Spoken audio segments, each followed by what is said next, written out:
There's a lot of fear spreading through the collective psychic space of our time around the world because we're at the verge of a whole new era in human history. It's easy to identify with everything that's threatened, everything that's ending.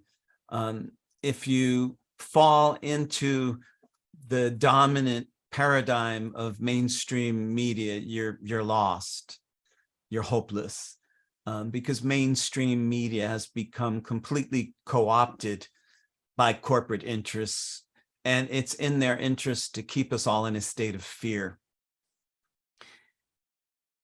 In order to read the deeper story of our time, you have to dig down into your soul. You have to dig down under the tribal drumbeat, that sense that, yes, many things are ending.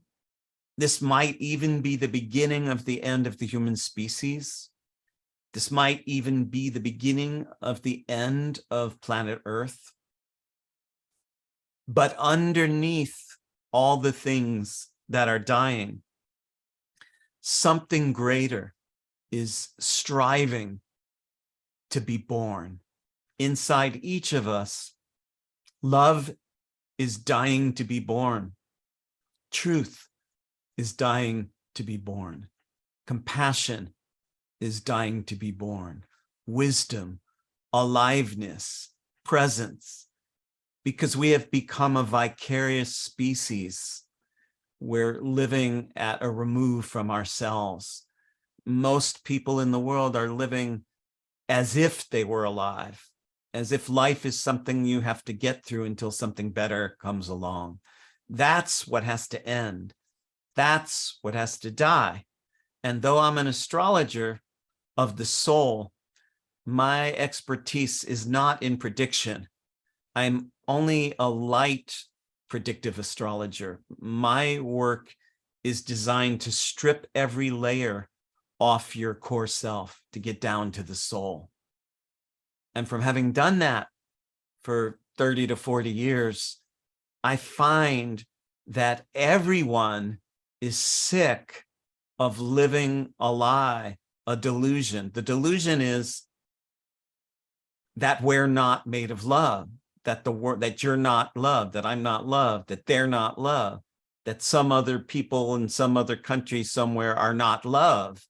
That's the delusion. And we based our lives on it. Who wakes up in the morning and goes to a job that reflects and expresses their love and their creativity? If you're one of those people, you're very fortunate, because we're in the minority.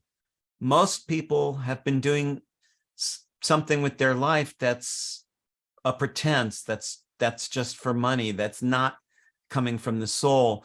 So whether all things are ending and dying, or whether all things are ending and dying in order to be reborn, I can't say, but I do know that if there is any hope for the human species, it's going to come from you waking up and realizing who you are, what you're made of, and what counts.